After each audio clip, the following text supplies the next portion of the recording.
Capítulo 7. Os ciclos da decadência. O ciclo heroico. A propósito de um período anterior ao dilúvio, o mito bíblico fala de uma raça de homens poderosos que, antigamente, tinham sido homens gloriosos. Isti sunt potentes a século viri famosi. Nascida da união dos seres celestes com as mulheres que os tinham seduzido.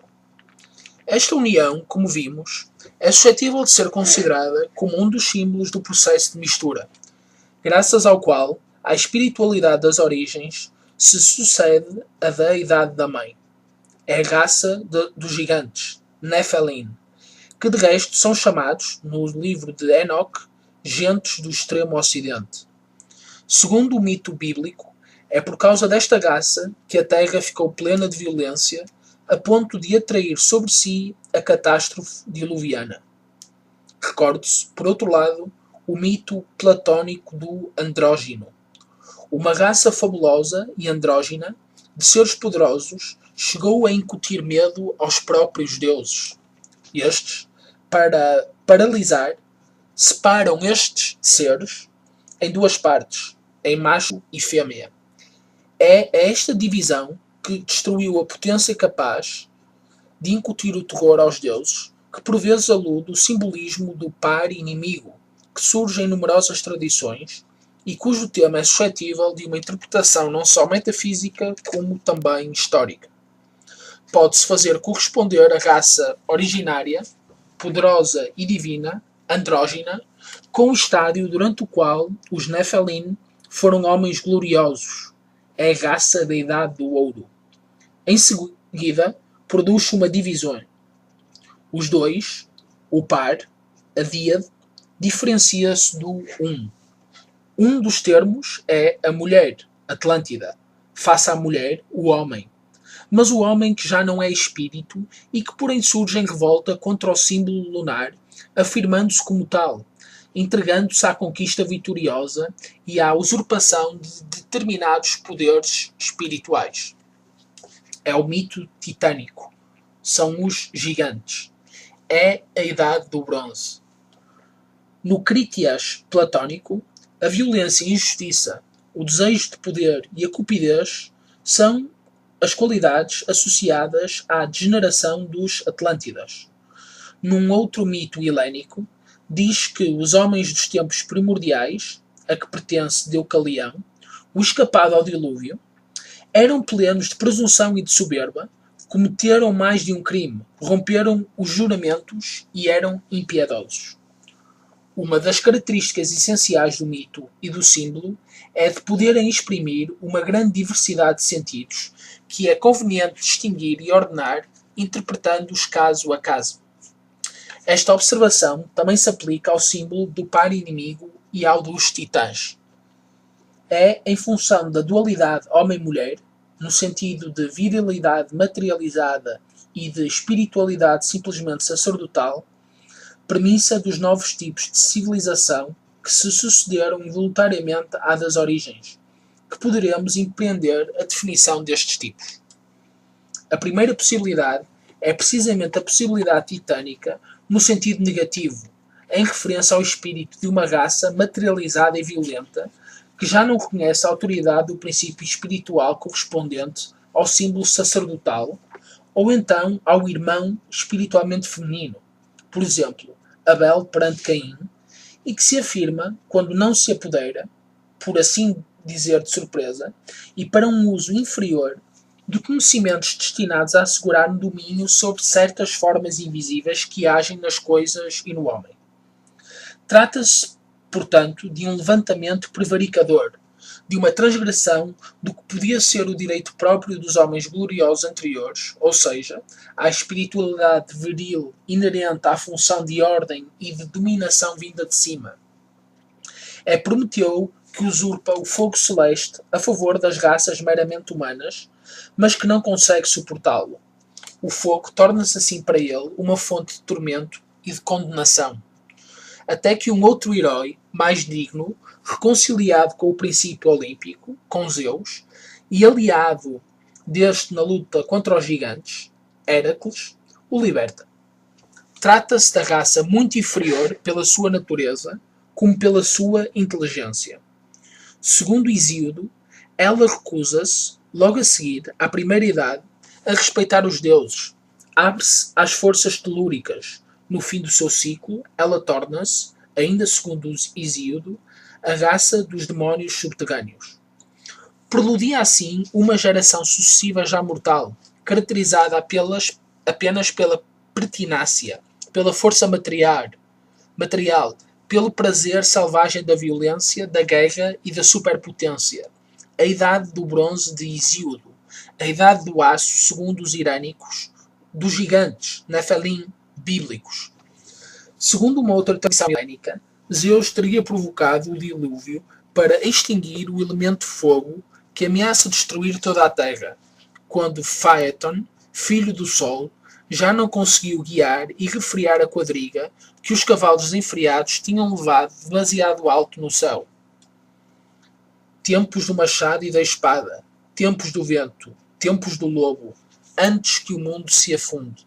Nenhum homem poupa o outro. É a recordação dos Edas.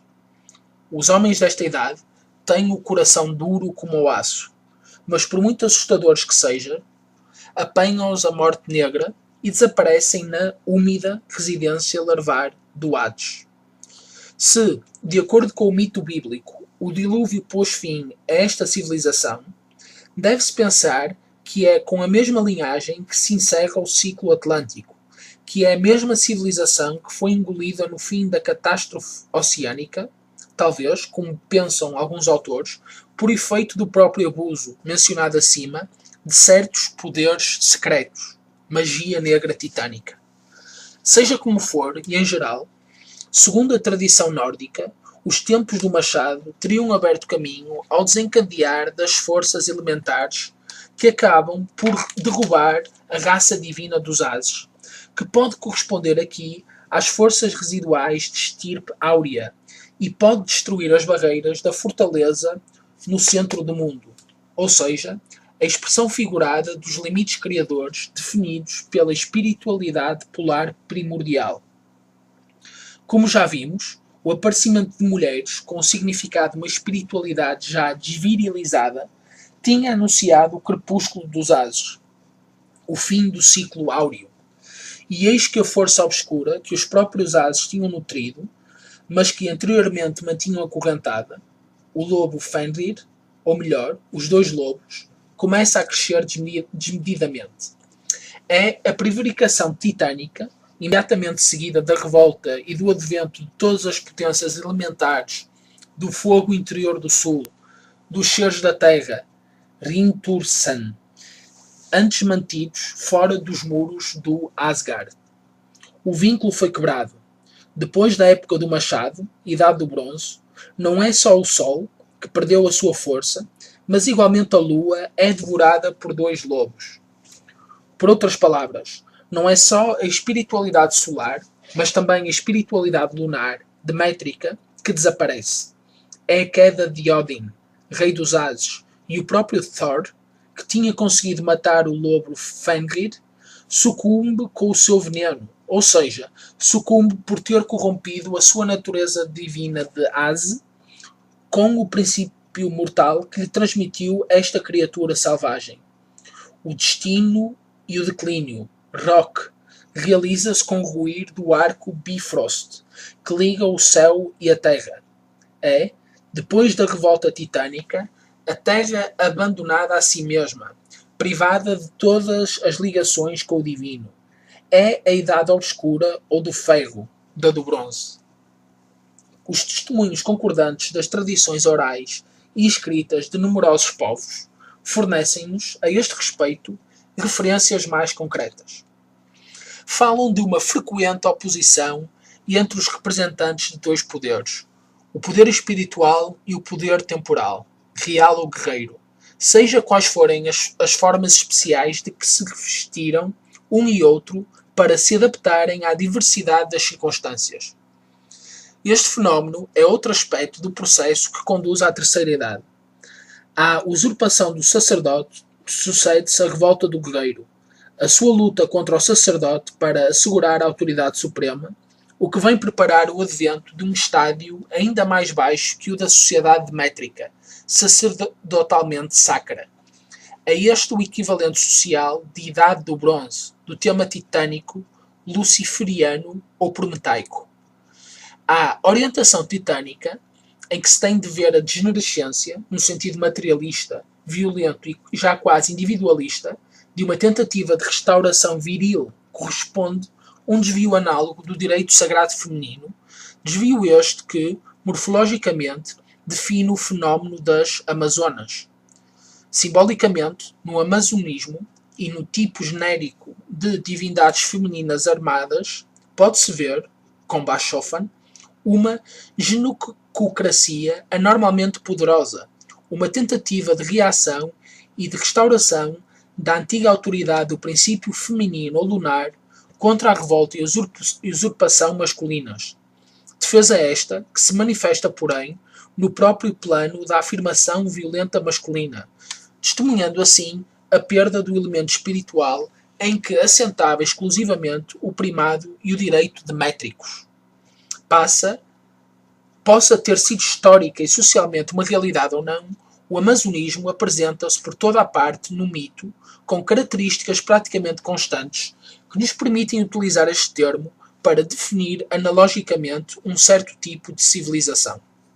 Assim, pode-se prescindir do problema da existência efetiva de mulheres guerreiras no decorrer da história ou da pré-história e conceber, de uma maneira geral, o amazonismo como o símbolo da reação de uma espiritualidade lunar ou sacerdotal, aspecto feminino do espírito, incapaz de se opor a um poder material ou mesmo temporal, aspecto material da virilidade, que já não reconhece a sua autoridade, mito titânico, senão opondo-se a ele num plano igualmente material e temporal, ou seja, assumindo a maneira de ser do seu oposto, aspecto e forças viris da Amazona. Isto leva-nos de novo ao que já se disse em relação à alteração das relações normais entre o sacerdócio e a realeza. Na perspectiva generalizada em que estamos presentemente a colocar-nos, existe amazonismo em toda a parte em que apareçam sacerdotes que não tenham a ambição de ser reis, mas sim a de dominar os reis. No plano histórico, contentar-nos-emos em mencionar este aspecto é muito significativo que, segundo certas tradições helênicas, as Amazonas teriam constituído um povo vizinho dos Atlântidas, com os quais entraram em guerra. Derrotadas, foram rechaçadas através da zona dos montes Atlas até à Líbia. Certos autores chamaram a atenção para a característica sobrevivência nestas regiões, entre os berberes, os tuaregs e os dalmianos, de vestígios de constituição matriarcal. Daí, elas tentaram em seguida abrir uma passagem para a Europa e foram estabelecer-se na Ásia. Tal como se fez observar, esta guerra entre as Amazonas e os Atlântidas provavelmente não deve ser interpretada como uma luta entre mulheres e homens, mas como uma guerra entre dois povos diferentes. Mas antes, como um conflito entre duas camadas ou castas de uma mesma civilização, como uma espécie de guerra civil. Mas a tentativa de restauração amazónica deveria falhar. As Amazonas são expulsas. A Atlântida fica nas mãos da civilização dos titãs. A seguir, elas tentaram penetrar nos países do Mediterrâneo e conseguiram estabelecer-se sobretudo na Ásia.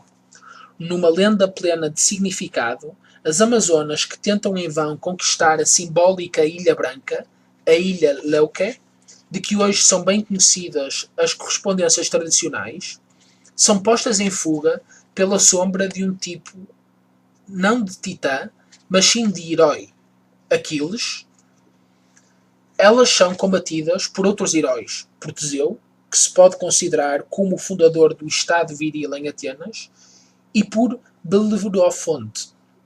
Tendo usurpado o machado de Bicúspide e Parabório, elas acorrem em auxílio de Troia, a cidade de Vênus, contra os aqueus, e em seguida são exterminadas definitivamente por outro herói, por Hércules, libertador de Prometeu. Héracles arrebata à sua rainha o simbólico cinto de Ares-Marte, o machado que entrega como insígnia do poder supremo à dinastia lídia dos Heráclidas. Amazonismo contra ironismo olímpico, antítese do que em breve examinaremos mais de perto o sentido. A seguir, tem de se considerar uma segunda possibilidade. No primeiro plano, encontra-se sempre o par, mas no entanto produz uma crise. Permanece o primado feminino, mas apenas graças a um novo princípio, o princípio afrodítico. A mãe é substituída por Hétera, o filho pela amante, a virgem solitária pelo par divino, que, como já indicamos, marca frequentemente nas mitologias um compromisso entre dois cultos opostos. Mas aqui a mulher não é, como por exemplo na síntese olímpica, era subordinada a Zeus, apesar de se encontrar sempre em latente desacordo com ele, e também já não se encontra, como na síntese extremo-oriental, o Yang que conserva o seu caráter ativo e celeste em relação ao Yin, o seu complemento feminino e terrestre. A natureza ctónia e inferior penetra o espírito viril e rebaixa-o até ao plano fálico.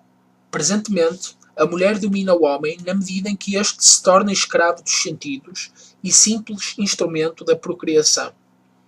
Perante a deusa afrodítica, o macho divino surge como demónio da terra, como deus das águas fecundadoras, força turva e insuficiente, submetida à magia do princípio feminino.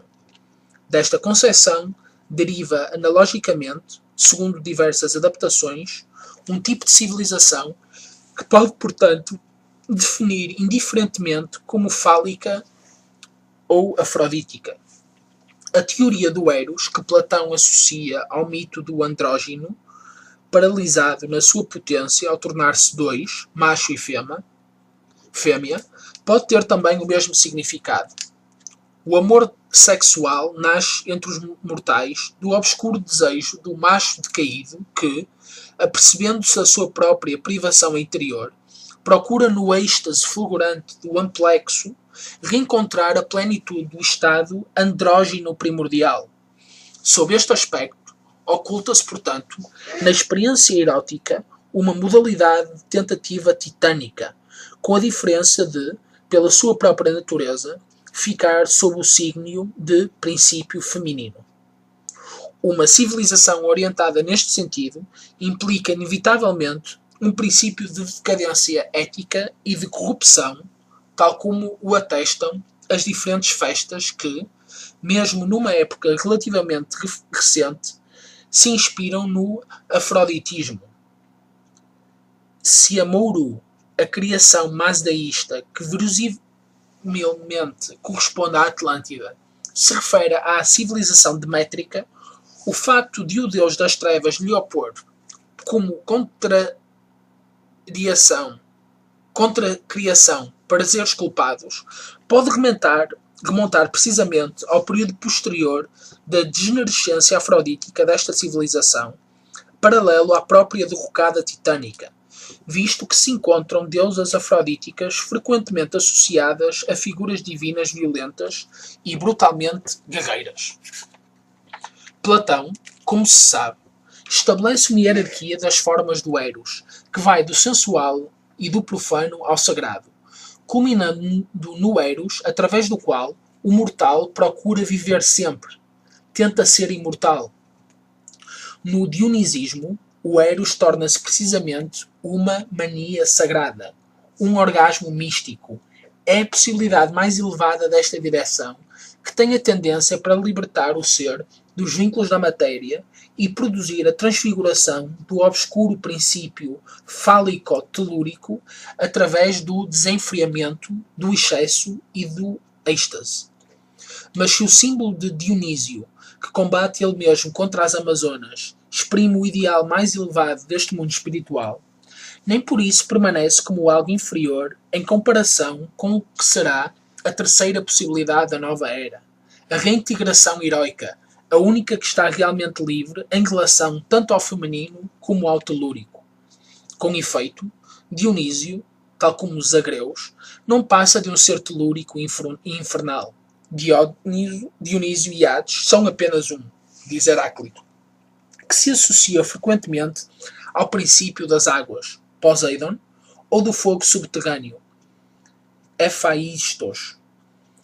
Faz-se acompanhar sempre de figuras femininas de mães, de virgens ou de deusas da natureza que se tornaram amantes, Deméter e Core, Ariadne e Aridela, Semele e Libera. A própria virilidade dos coribantes, que com frequência se vestiam com roupas femininas precisamente como o faziam os sacerdotes do culto frígio da mãe, é muito equívoca.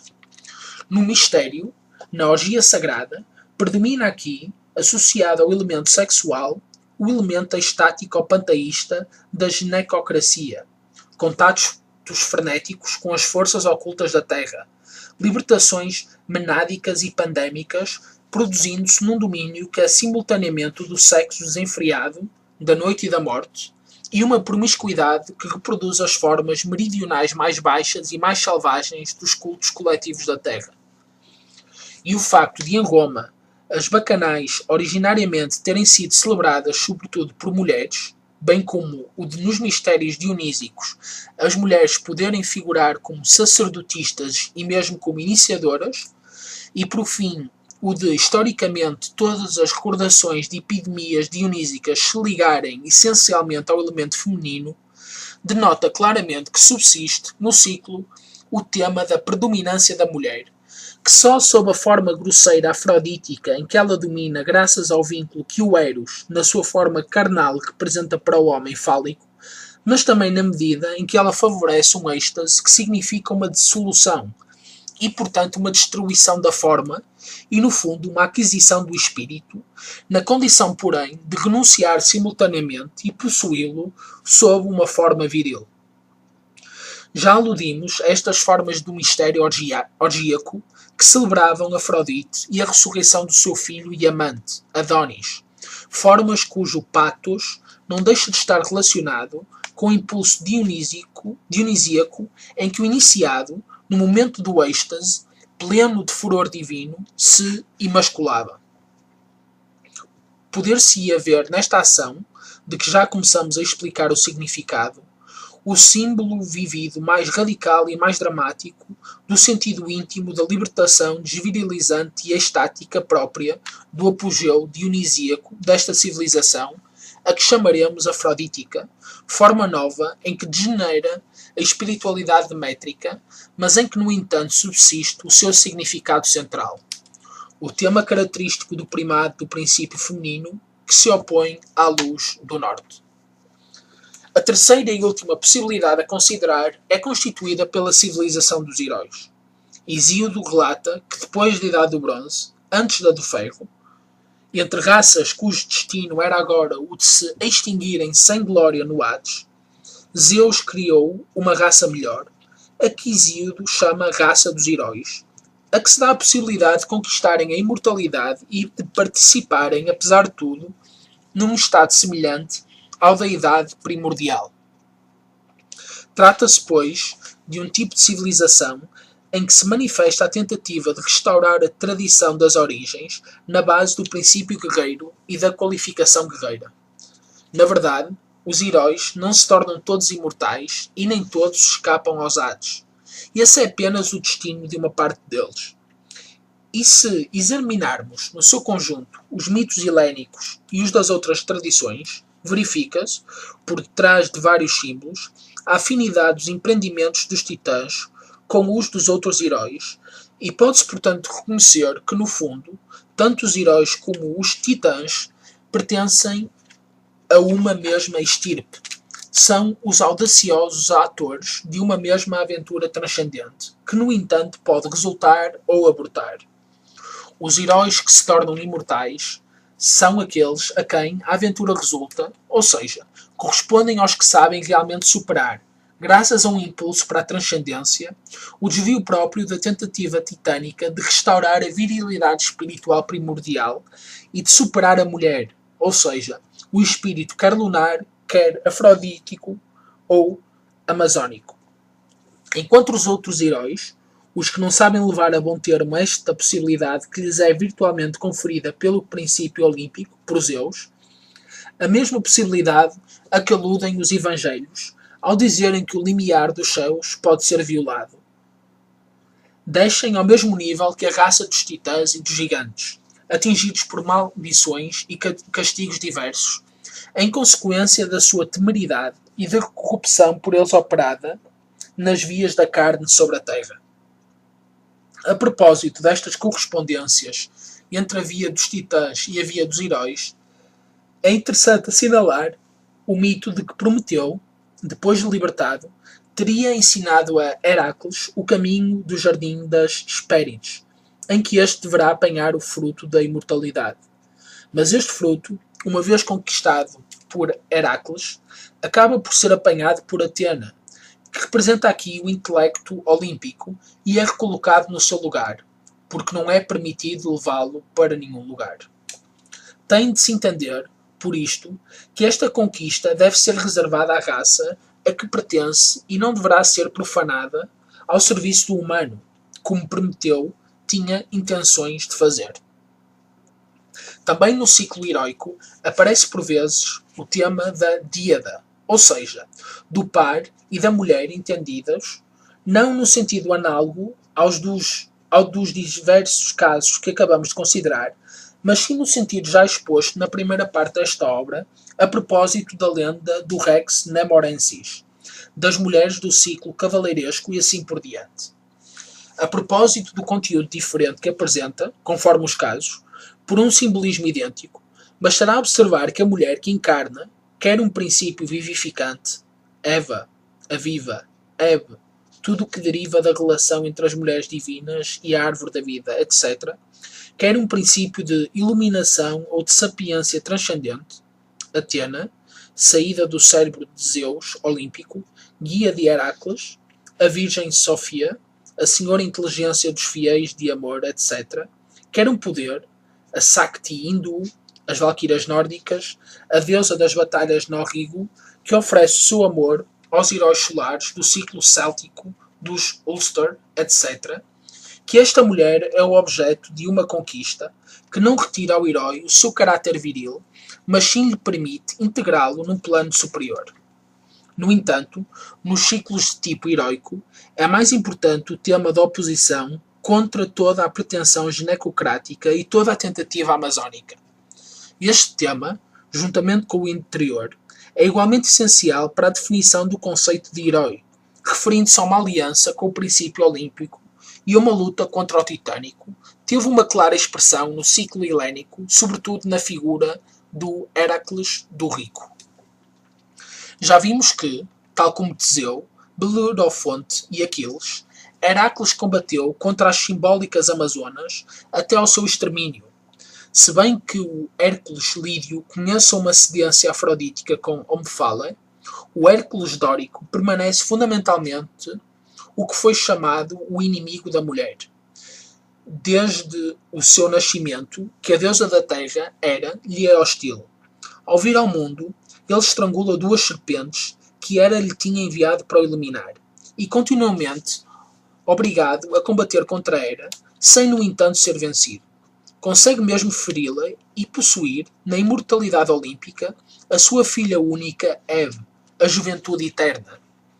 Se considerar outras figuras do ciclo em questão, tanto no Ocidente como no Oriente, encontrar-se-á sempre, numa certa medida, estes mesmos temas fundamentais. É assim que Hera, significativamente auxiliada por Ares, o deus violento da guerra, tenta impedir o nascimento de Apolo, enviando a serpente Python para o perseguir. Apolo tem de combater contra Tátios, filho da mesma deusa que o protege, mas na luta ela própria é ferida pelo herói Hiperbóreo, tal como Afrodite é ferida por Ajax.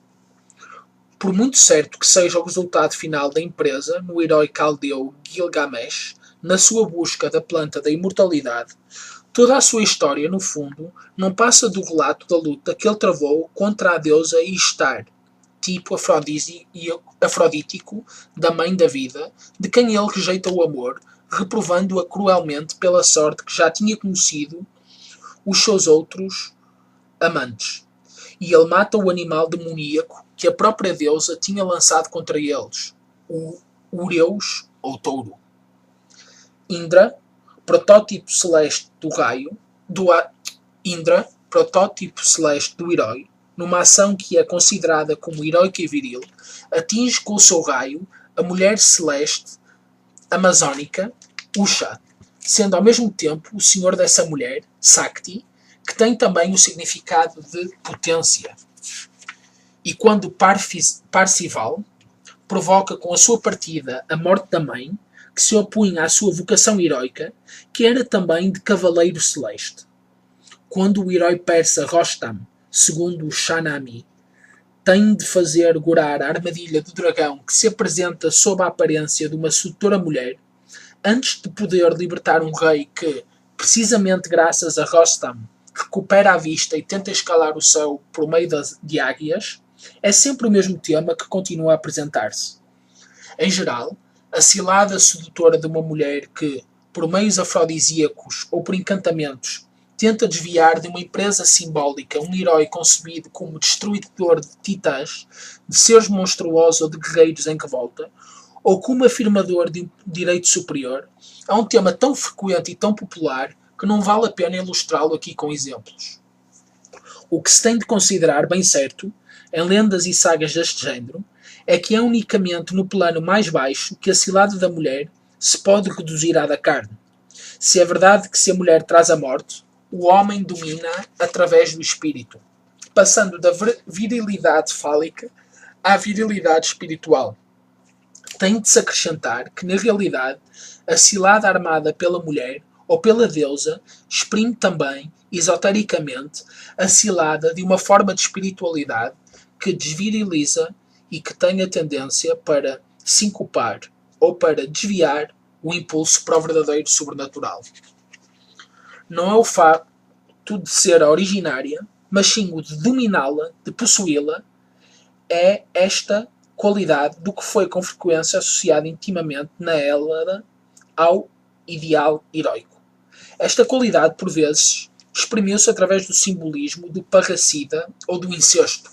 Parricida, no sentido de uma emancipação, no sentido de se tornar o seu próprio princípio.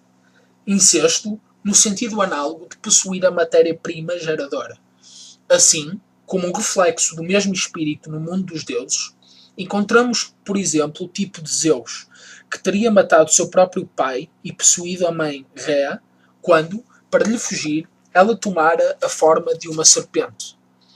Tal como Agni, personificação do fogo sagrado das raças heroicas arianas, que, acabado de nascer, devora os seus dois pais, e o próprio Indra, que, tal como Apolo, mata Piton, extermina a serpente primordial Hahi, mas mata também o pai celeste, Diaus. E no simbolismo da ars regia hermética, conserva-se igualmente o tema do incesto filosofal. A tradição hindu oferece um exemplo interessante da maneira como se apresenta, num ciclo heroico, o tema dos dois. Há, em primeiro lugar, o deus Varuna, que, tal como Diaus, e como o Urano grego, a que corresponde Varuna, até mesmo etimologicamente, designa o princípio celeste primordial. Mas Varuna, nas formas posteriores da tradição, por assim dizer, transforma-se em dois gêmeos, do que um continua a usar o mesmo nome de Varuna, enquanto o outro se chama Mitra. Pois bem, este segundo Varuna não passa de um deus lunar, um deus das águas, e Mitra, equivalente sob diversos aspectos a Indra, opõe-se a ele como uma divindade heroica e luminosa, tal como o dia à noite.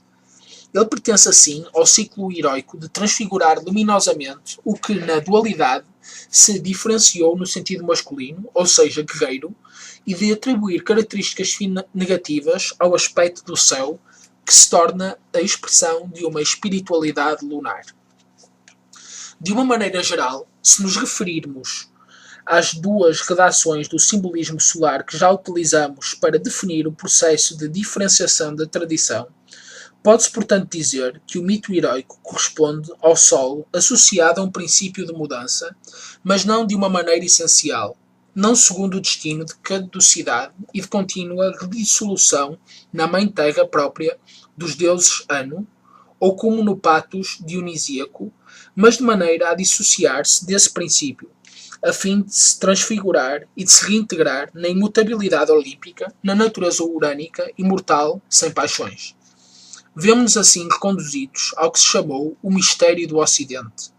A região ocidental, considerada como transcendência em relação à luz submetida, à ascensão e ao declínio, considerada como uma residência de Eros, como os Campos Elíseos em que se goza de uma vida à imagem da vida olímpica, ou seja, do estado primordial. No plano das hierarquias olímpicas e das dignidades tradicionais, isto corresponde à iniciação e à consagração, isto é, às ações pelas quais são sobrenaturalmente integradas as qualidades puramente guerreiras dos que, embora ainda não possuindo a natureza olímpica de dominador, deverá assumir a função real. As civilizações heroicas, que surgem antes da Idade do Ferro, ou seja, da época destituída de qualquer princípio espiritual, seja de que natureza for, e à margem da Idade do Bronze, no sentido de uma superação quer da espiritualidade demétrico-afrodítica, quer da híbris titânica, ou para aniquilar as tentativas amazónicas, representam, portanto, ressurreições parciais da luz do norte, momentos de restauração do ciclo áureo-ártico. A este respeito, é significativo que entre as empresas que teriam conferido a Heracles a imortalidade olímpica, figure a do Jardim das Hespérides, e que, para o alcançar, ele tivesse passado, segundo certas tradições, pela simbólica região do norte, que os mortais não alcançam nem pela via do mar, nem pela via da terra, pelo país dos hiperbóreos, donde este herói, o belo vencedor, teria trazido a oliveira com que se coroam os vencedores. De um certo ponto de vista, estas civilizações representam a boa semente, o resultado positivo da união dos anjos com os habitantes da terra, ou dos deuses imortais com as mulheres mortais.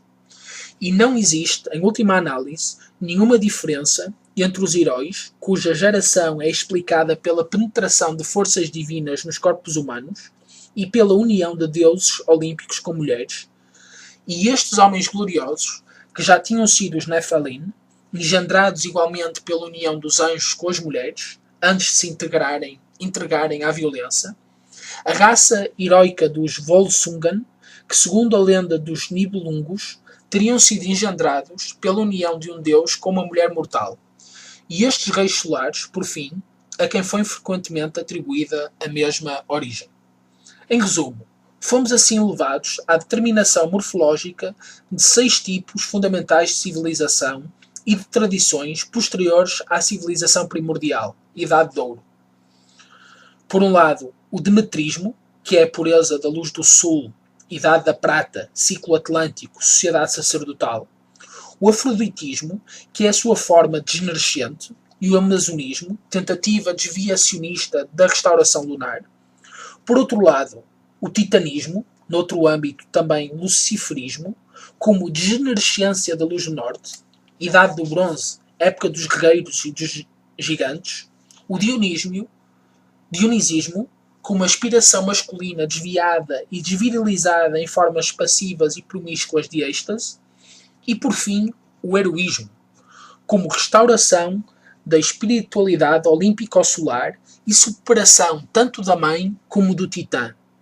São estes os momentos ou estruturas fundamentais a que, de uma maneira geral, se podem reduzir analiticamente todas as formas misturadas das civilizações que se encaminham para os tempos históricos, ou seja, para o ciclo da Idade Obscura ou Idade do Ferro.